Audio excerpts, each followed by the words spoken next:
We're going to go over a bit of the rehabilitation incentives. There are officially two kinds of incentives. You have the town hall incentives that we call Zonas de Reabilitação Urbana, that in short we usually call them MARU. And those are municipality sponsored, and they have a number of things. They have exemptions of the transaction tax, which can be quite significant. However, you only get this exemption after you prove that you increased the energy certification in a few levels. So, like Thomas and Matthew were saying, you shouldn't really be counting on those. It's not something that you will make your life a lot easier. You should be counting on paying everything in full and then getting some benefits. Let's take this as an example. If we were to raise the energy performance to grades, obviously these are reasonably thick walls.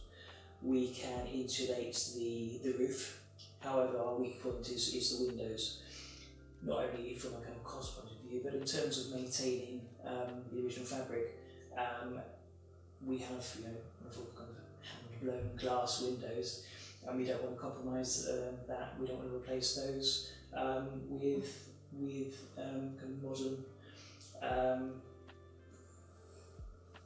more insulated, better performing alternatives. So it is that balance in a new house. Often, there are a couple of windows we actually do need to replace, and we have replaced. We've replaced them with double glazed, thermally sealed alternatives. But it's having that balance and knowing that these incentives are a step in the right direction. They are a carrot, but you've got to do your own budgeting. In terms of the arrows themselves, it's an interesting. It's interesting how many some municipal areas have and so few others have. And then of course you've got the operações de reabilitação urbana, the ORUs, which is supposed to be the strategy to guide development in those places. Some places have those, which really provides a kind of clear direction of travel and some kind of certainty for an investor. But others don't have that, and so all you're left with is, oh yes, we've got a general idea that we'd like you to do something, we don't really know what, come to us with a proposal, and these are only valid for about depending on the area, 3 to 15 years, depending. Normally the standard is 3, and so sometimes you see such and such a house for sale, it's in a aro, but actually when you come to buy it, the aro is no longer in existence, and so that's always something it's good to check in advance. Yes. I think, for me, in summary, the various incentives that exist have a potential value, but as a project manager by background, I couldn't count on any of them, even for my own work, other than possibly any exemption or rather reduction in either the value-added tax, because that is an immediate kind of benefit and reduction. The other things may well save you some money, may get you a rebate at some point. As Matthew was saying with the windows, aside from the fact that the old glass is beautiful, the actual cost of replacing all of these windows with something that would be compliant would actually far exceed in difference the benefit that we get by doing it. So there's that reversibility benefit. We can keep the old stuff, and we've still got that tangible heritage, or we could replace it, spend an awful lot more, and get a bit of that back. So I think if you're going into rehabilitation, take advantage of all of the options you can. Do, as a linked point, try and go with an area where the local authority is actively interested in rehabilitation, because that will potentially make life easier, as well as the potential for them to maximise those incentives. It does make a lot of difference, the town hall you're working with and how open and willing they are to working with you, because when they are not willing, it takes a long time to get anything done. I think some of it is just the fact that an actively engaged local authority, whilst they can't change the rules for you, they can set a tone with their staff, the people that you interact with, that says, we want to try and facilitate this. Otherwise, you can get people who can come along and be kind of really looking for problems, and that will slow you down, or it'll frustrate you. Yes. So it took 2 years to get the architecture project approved on my father's farm. yes. 2 years. Yeah. Yeah, and that's not unusual. I know. So if you're going to look into rehabilitation, be prepared, or at least work with someone that will tell you how the town hall is, so you have a timeline. Yes. Yeah, absolutely. Having a connection through one of the professions you use to somebody who knows people locally makes a lot of difference. Not necessarily because that person can do something actively, but they can tell you what the reality is. Yes. And sometimes it's just being prepared for odd things, like the first time we did anything like this, we didn't expect that one of the people coming around on a visit would be from the fire brigade to look at issues relating to fire. Just knowing that somebody's looking for that can prepare you to have answers to questions. That's really important, because if you look blank and they're a worried person, they might come up with a whole list of things that you hadn't even thought of. Well, yes, it's the inconsistent approach. Well, it is helpful to have somebody from Property Rehabilitation, of course, but there on other wish studies and other visits, those kind of same people haven't been around, and so those items won't be picked up. So Yes. There's also a linked point which I sometimes like to mention here, which is around sort of the way that, not in detail around the way the legal system works, but people coming from a broadly North American, North European perspective often think that precedent, the way something's happened locally in another case, matters. It rarely does in practice, because if you push back with things, it tends to go to the letter of the law, which is likely to be stricter. Simply knowing that somebody down the road might have got away with something actually is not likely to help you, so it's not going to be good ammunition for you. What you need to know is, what the letter of the law is, and then who can help you. In general, it's not very productive to go down to the legal part, because that takes even longer. Yes, well, that's exactly right. So sometimes you may have this feeling that actually it's a little bit unfair because somebody else seems to have done what you want to do and you're getting a no, but you're unlikely to win those arguments most of the time. yes, and the hard truth is that we know that the vast majority of the works that are undergoing around us in our city don't have approved projects.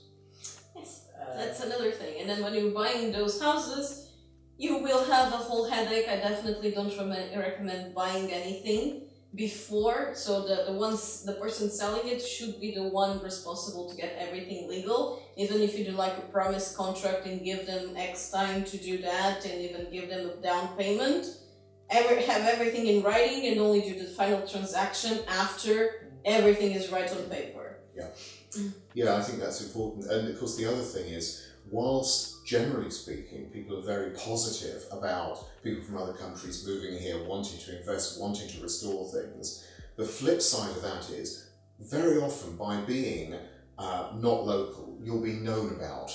People will know you exist, and therefore you might get the attention that means that the works you're doing get looked at, whereas actually somebody who's lived there all their life down the road, nobody will notice the fact that they're doing something to their house. So it's not the fact they're picking on you because you're foreign, it's just the fact that you're different and you stand out.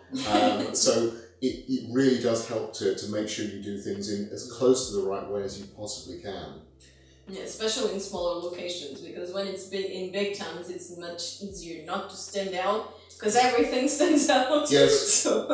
But this Santarém is the district capital. It's not a large city, but it's big enough, you'd think. Mm-hmm. But it was only a few weeks after we were here before most of the town knew about those English guys who bought a house in the old centre and were doing it up, and they knew which house it was because of the person who'd lived there before. And this is district capital, as I say, so you can't necessarily escape these things. That's a very Portuguese thing. Yeah, it's actually lovely most of the time, in that interest is positive, people are welcoming, but you're not going to go unnoticed. Downside, yes.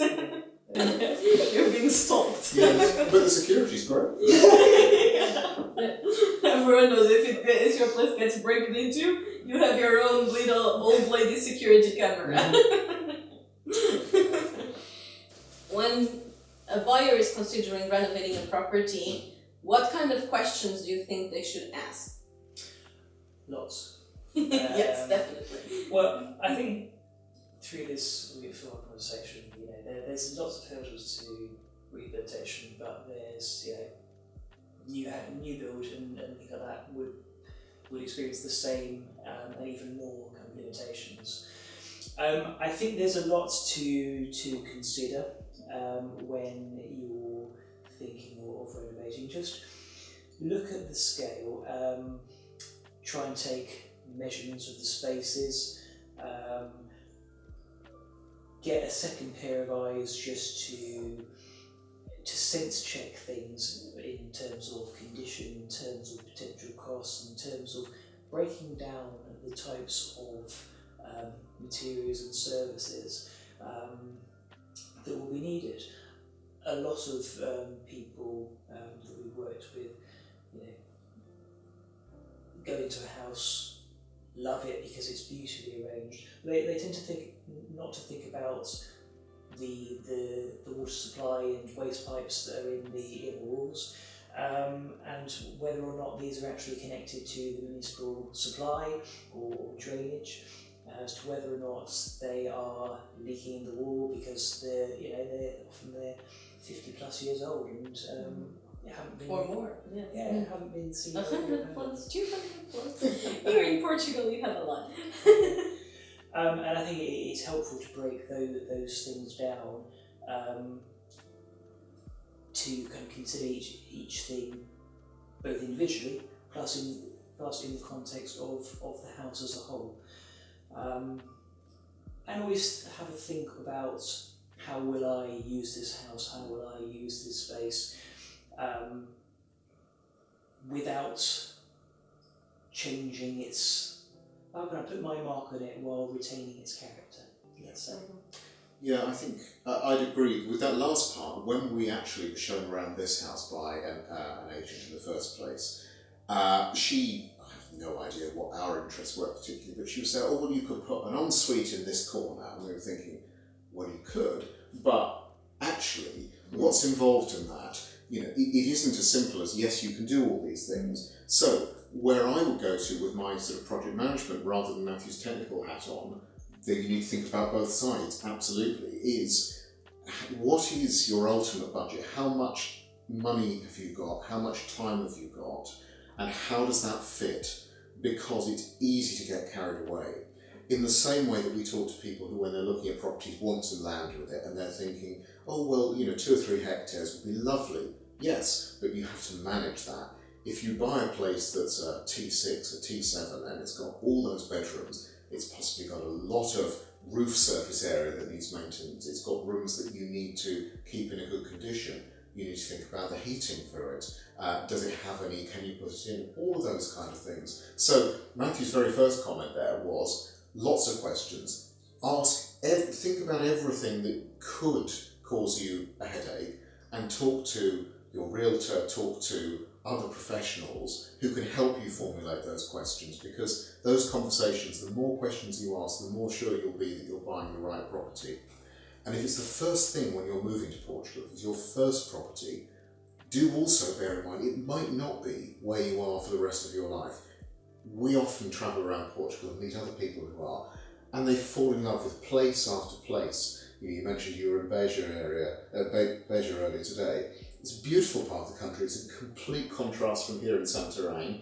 Sometimes, after a few years in one place, a different lifestyle is what you want. So there's also that exit strategy. Once I've done this, what's my next plan? Will I be able to sell this for what I've spent on it? Will somebody want what I've done with it? Will I have done something that actually has changed it and it's no longer the characterful place that I bought? So ask as many questions as you can and get the answers from people to help you respond to them. Yeah, another thing to also consider is that, especially in rural areas and for these kinds of properties, the market is usually quite slow. So it's not, if you decide to put it up for sale, you're not going to get a buyer for it next month. No. It probably will take 6 months, 1 year, sometimes even more. Yes. And that's very common here, because I work with a lot of Americans and they're used to the crazy bidding wars that go over there. Yes. That's not a thing here. Everything is slow here. Yes. Yes, and even, there are obvious areas that have been really hot recently, and people are dashing to make investments because they see the prices in the Algarve, in the Lisbon area, Setúbal Peninsula, Silver Coast going up and up and up, month by month. But it isn't every property, and it isn't every locality that's doing that. Yes. So again, you need to be sure. And even in those locations, you have to be careful because there's a lot of factors to consider. There's the neighborhood, for example. Lisbon, I don't consider it's a good option from an investment perspective because it's already reached the pricing plateau. And even in the recent studies that I did and I even published on my blog, you can see that it won't be going up. It's already at a limit.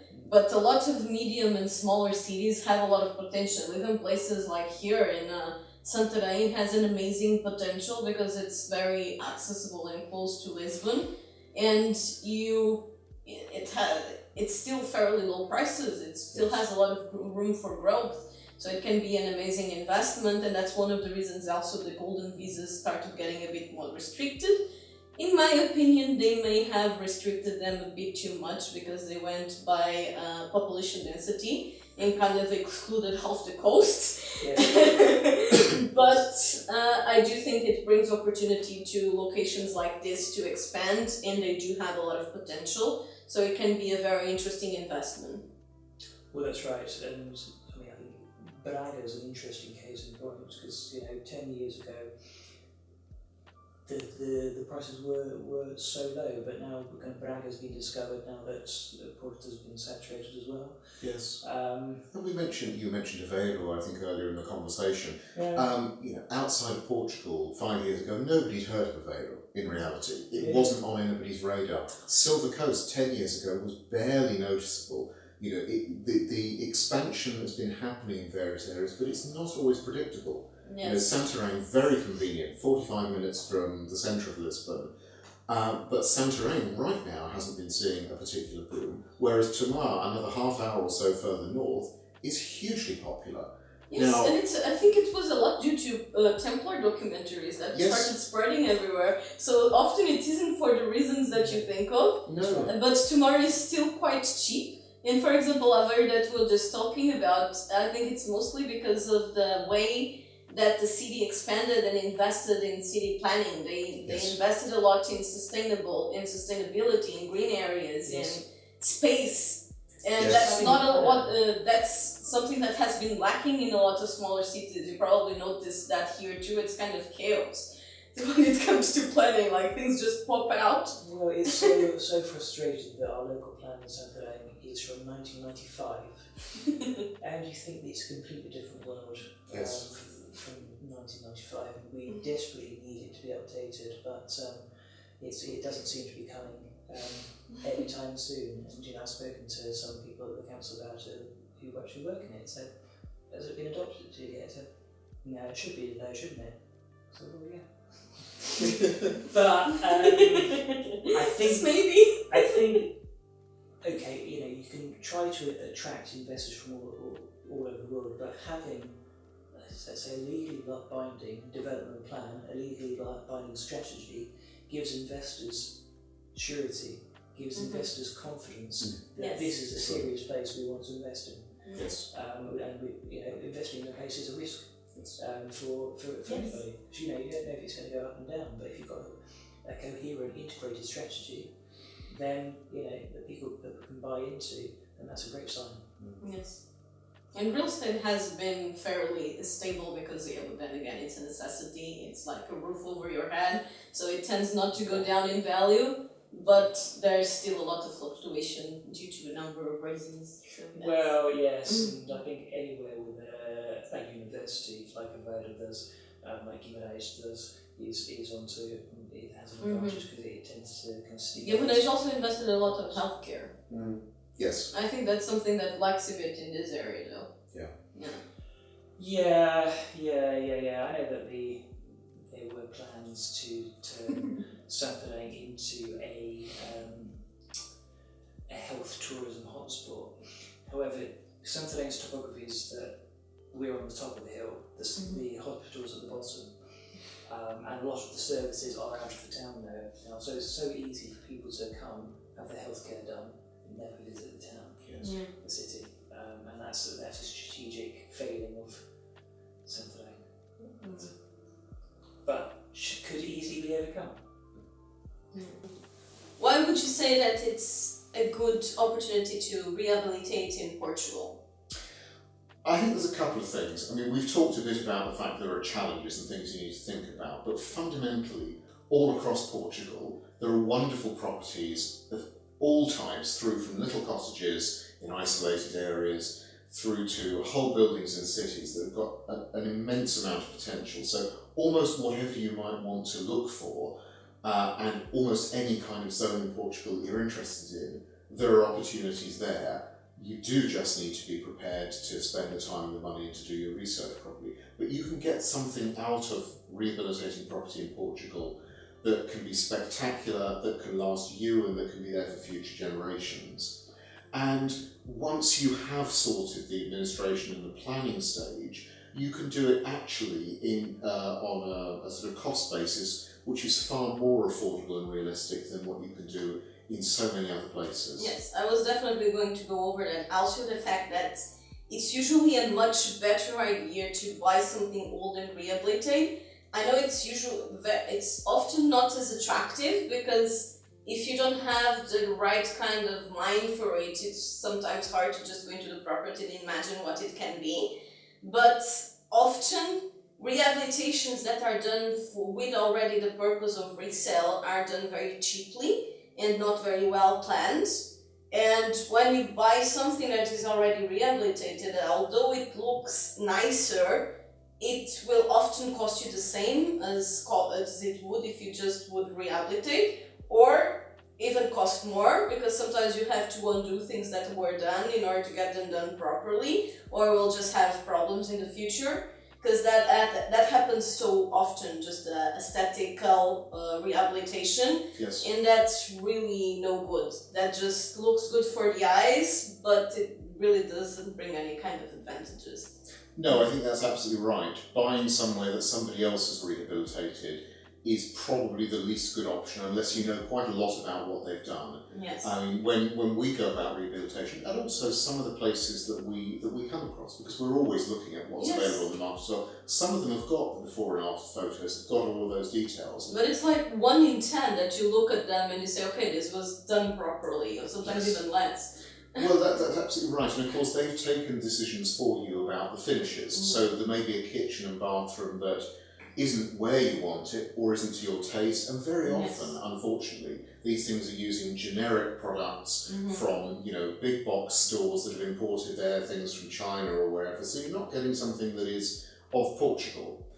That may not matter to you. You may want somewhere that's comfortable and you can move into, and that's lower on the list. But if you're coming to Portugal because you love the essence of Portugal, then you can do something here that brings the best of that and then adapts it to the way you want to live within it. Yes.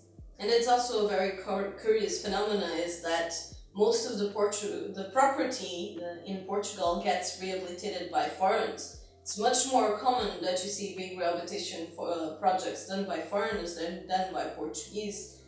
And I think it's a junction of mindset and culture, and also opportunity, because often the foreigners that come here to rehabilitate, they appreciate things in a way that we don't. It's often that thing where we've lived here all our lives and we've seen that every day and we just don't give value to it. Only now that people are starting to do this, that some people are realizing, oh, you're right, maybe this was really nice. Yes, I think that's absolutely right. Wherever you live in the world, you often don't appreciate your immediate environment if you've lived with it for a long time. And a lot of what we try and do, I mean, we are a Portuguese business. We speak Portuguese as well as English. Matthew's training has been here in Portugal in rehabilitation. So we try and bridge that gap. So we're not doing it as a foreign setup imposing something else, but we're working to bridge what people moving here or who are already here and are looking for something want with the local culture, the local professionals, to make that all come together nicely for them. Yeah, I do think it's very important to have this kind of cooperation. Even if you'll notice in many of the big cities, especially I see this a lot in Porto because I lived in Porto for a lot of years.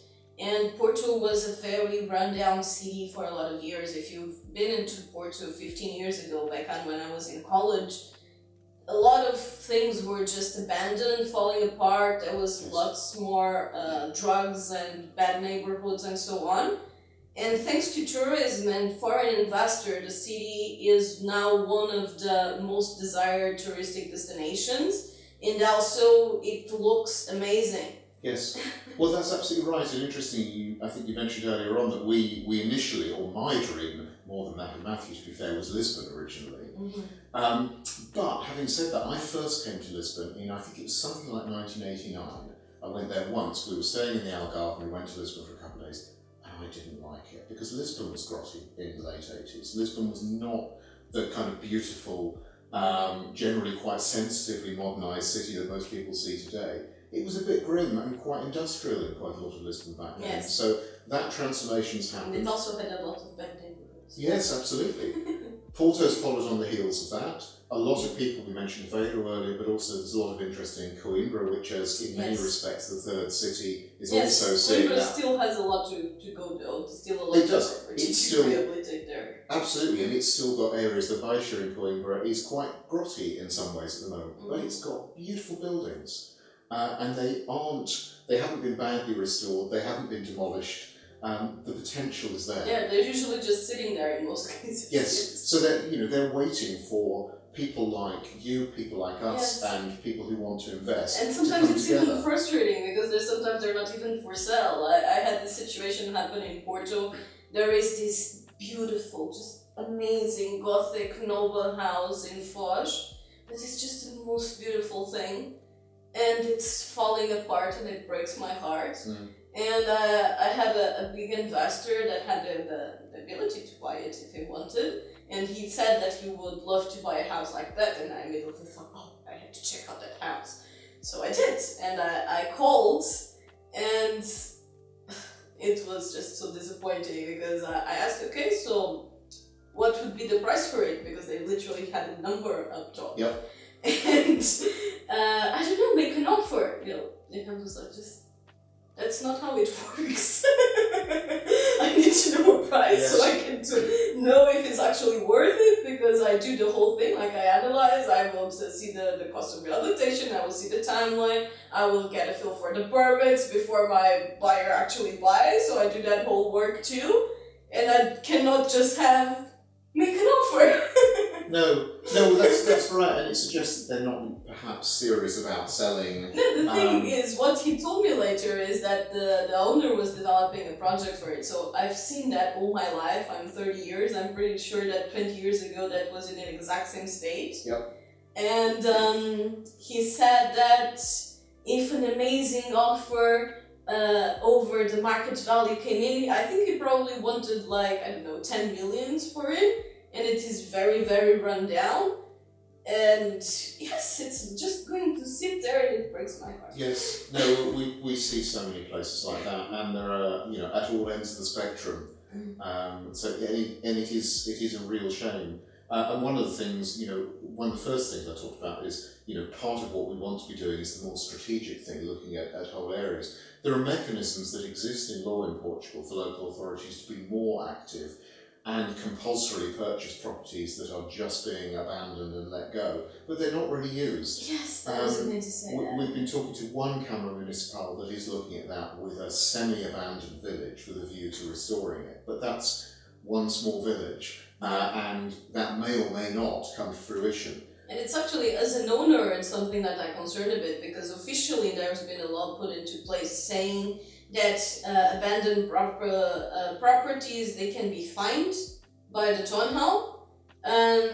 We've never had that happen, and unfortunately I own more abandoned property than I like.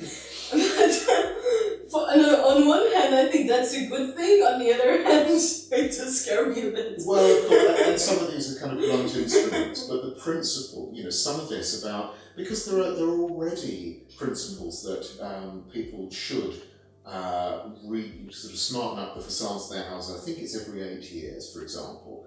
And these are things that could be implemented, they could be mandated. And you look at some of the towns in Portugal that have got it right, And quite clearly, there's hardly a house, if you look at Obidosh, for example, there's hardly a house in Obidosh that doesn't fit with the municipal vision for the place, Yes. that isn't smartened up, that doesn't have flowers outside. Because they set the rule for that, and that happens in Porto. It's also pretty strict when it comes to the facade. You can't just make up something completely different that doesn't have anything to do with anything. Same thing in Aveiro. They've been a pretty good job Yes. at integrating the growth and even new buildings still having traditional elements and so on. And I think that's very important because, for example, here in Setúbal, here in Santarém, and especially in Setúbal, I just think they just build completely different buildings all around. Yes. It just makes no sense, and it bothers me. Yeah, no, it bothers us too because,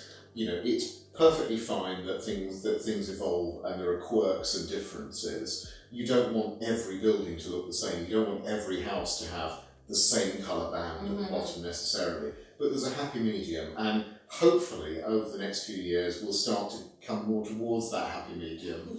And people like us and the people that want to buy here can help that happen. Yeah, I definitely plan to, and I do think there's going to be a huge trend of immigration. Also because of the things we were discussing just earlier, COVID had this huge wake-up call on people wanting to have better life quality and a better home environment. Yes. And that also led to a lot of people going away from the cities. So I do think it's a great time to be exploring this kind of market and also creating a conscience and trying to push things in the right direction. Although sometimes that can be very frustrating with the Portuguese bureaucracy. It can be, but you know, we try and keep fixed on the fact that this is worth it, and you know, for people moving here, the quality of life that you can have is completely different to elsewhere. It isn't for everybody, but it does offer such a lot. Yes, it does. Thank you very much, Thomas and Matthew, for your time. I do think this was very productive. It was definitely very nice to talk to you. I definitely think we have our intentions aligned when it comes to our business and business practices. And for anyone that is looking into rehabilitation in Portugal, feel free to contact Reabilitejo and Thomas and Matthew, and he will tell you how to do it. Yes, so the best way generally is to drop us an email at info@reabilitejo.pt. I think that will probably appear on the screen at some point to make it easy for you to spell. But we're very reactive by email. We've also got a website at the same address, reabilitejo.pt, and you can find us on Facebook. And we're always happy to talk about what people are looking at doing, what they want to get out of property, and then see how we can help more formally. So get in touch. And thank you very much. I agree. I think we've got a lot in common in terms of how we value Portuguese property and what we want to see happen here and how we can help customers. So it's lovely talking to you as well. Thank you. And just to make another small conclusion, I do think it's a great time to invest in Portugal. And with the current immigration trend, I do think that prices will be rising. And on that regard, this kind of medium-sized towns and smaller locations can be a great investment opportunity. We at SavvyCat help with the whole process of relocation from choosing a location until actually purchasing the property and reviewing all the things we were just going over now. And you can also contact us by a number of ways. We have Facebook, we have our website and email. I do say, like Thomas, that email is usually the best ways because sometimes the notifications on social media aren't the best. And I hope that you enjoyed this video and that you find that the information you saw was helpful. If you do have any other questions, feel free to make them on the comments and we will come back to you as soon as we can. And if they ended up being for Thomas and Matthew, we will also just tag them over so they see them.